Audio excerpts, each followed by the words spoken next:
everybody, Lisa Schwartz here from the City of Watertown, and we are talking about our protective services here at the city today. So you know the City of Watertown protected services are among the best, and we love them. Community has great support for our fire and our police and everybody that's keeping us safe.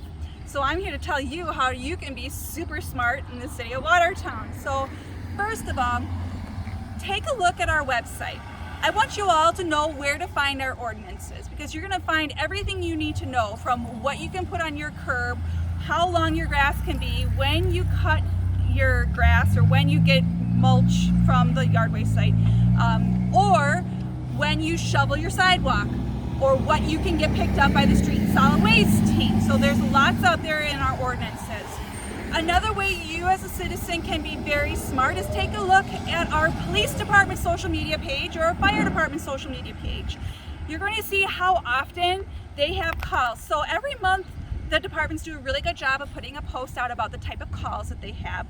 So in our police department, you're going to have wellness checks, you're going to have animal complaints, traffic stops. It's really interesting information, and you can see where your tax dollars are going with all of our officers that are going out there to support one another. Okay, so our officers are responding to dire situations sometimes out here. Now, I hope to never meet one of our officers, and I hope never to see one of our firefighters, because I try to follow the law. But you are actually going to interact quite often with our community service officer. So that's what we're talking about today. Our community service officer. So for all those dire situations that the fire and police are going into, there are some not so dire situations either, like the baby ducks in the sewer. So we want to save the baby ducks. We want to get your bicycle back. We want abandoned cars to be returned to their owners. That's where our community service officer really does support everybody in the city. They support our street and solid waste team when there's garbage left on the curb. They support our building safety and zoning if there's a question about one of those ordinances that we spoke about. So they really are helping out everybody here.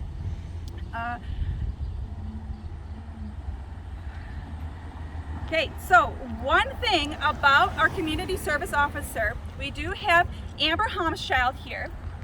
And Amber, how long have you been with the City of Watertown? Total of 17 years. 17 years. 17 years she's supporting us out there. So thank you for all the baby ducks and the kittens and the bikes and everything that you return back to people. So one thing I wanted to also mention is that there is no garbage fairy here in City Watertown, okay? So Amber and I just came walking over to the spot here. We walked by several different things that were left on the curb. Now, as a community service officer, you also help our street and solid waste team, right? Yes. So if there is something left on a curb, often they're going to get a notice from our street and solid waste individuals. And then if it still doesn't get resolved, our community service officer is going to send out a reminder of how you take care of that garbage. The same can be true for how you take care of the grass if it's beyond the ordinance length. And so what Amber really does a great job with is building bridges with one another.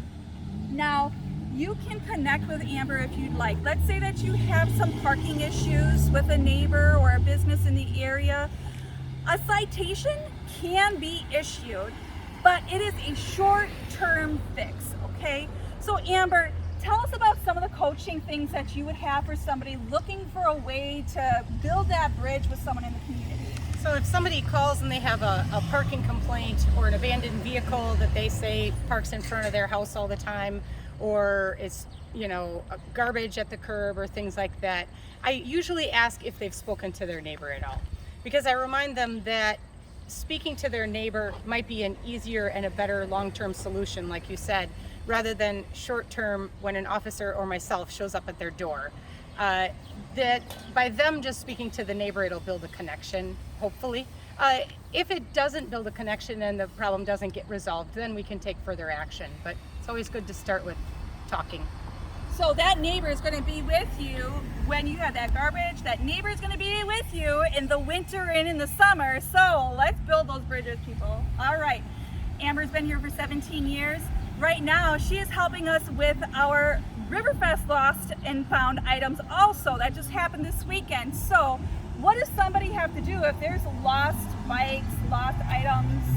So if somebody lost something at Riverfest while down at Riverside Park, we usually encourage the street department, the parks department, and anybody that finds anything down there to bring it to us at the police department so that there's one central location. So if you've lost something, just please give the police department a call, 920-261-6660, and ask for Amber. And if I'm not there, they'll transfer you to my voicemail and I can give you a call to let you know if it was turned in.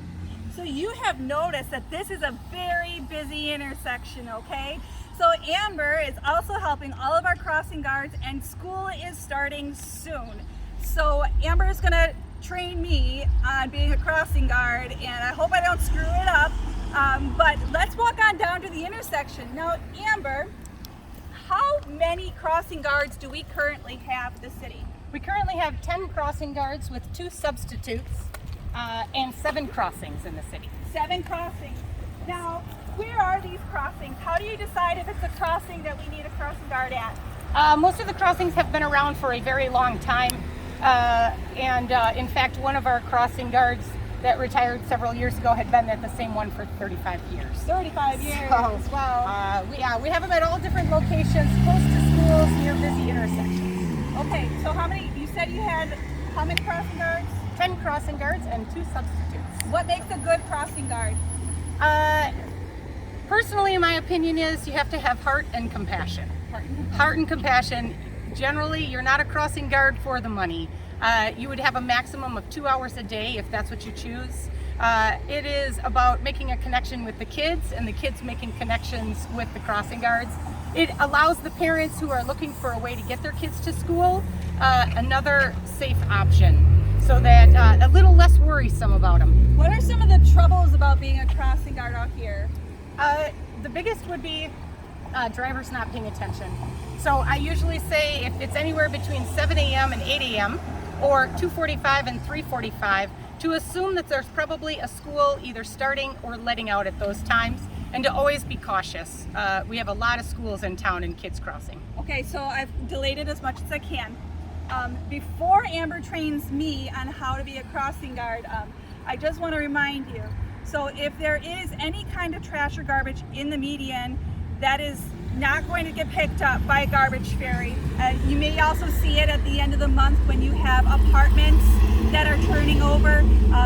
If you are one of those apartments, please contact some of those volunteer agencies. The volunteer agencies can help you get your stuff where it needs to go. You can also call the street and solid waste team. Let's say you have larger items like a couch or a chair. Again, they can be picked up.